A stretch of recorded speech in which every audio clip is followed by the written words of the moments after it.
में हर साल लाखों की संख्या में भाविक जुड़ते हैं और इसे भारत की सबसे बड़ी और पुरानी यात्रा में से एक माना जाता है। 13वीं शतक में एक संत थे जिनका नाम पुंडलिक था।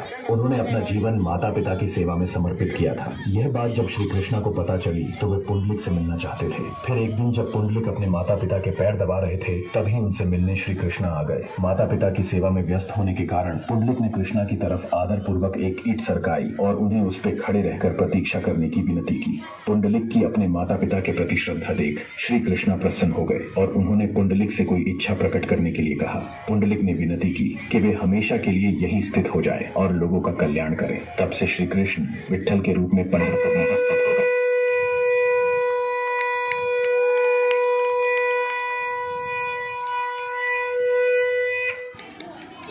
अलंकापुरी पुण्य भूमि पवित्र तेथे नांदतो ज्ञान राजा सुपात्र तया कविता घडे महापुण्य रासी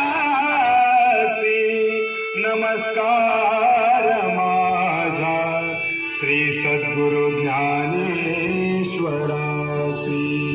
पुंडलिक वरदारी विठ्ठल श्री ज्ञानदेव तुकाराम पंढरीनाथ भगवान की जय।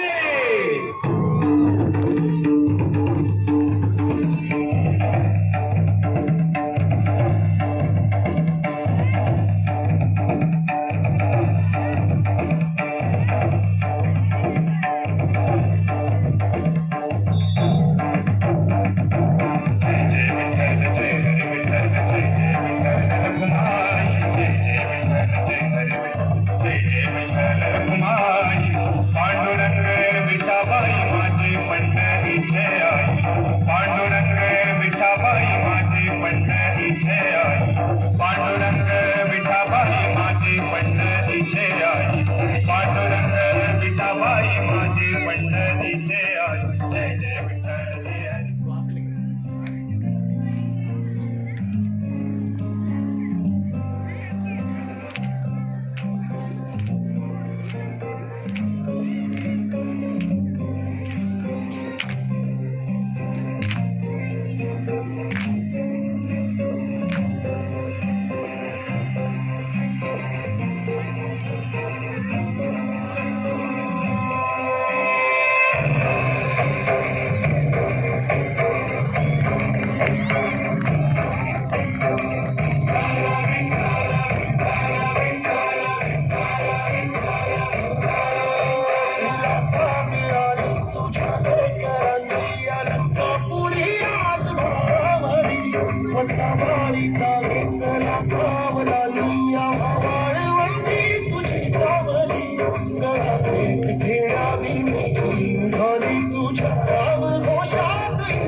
सकल जगा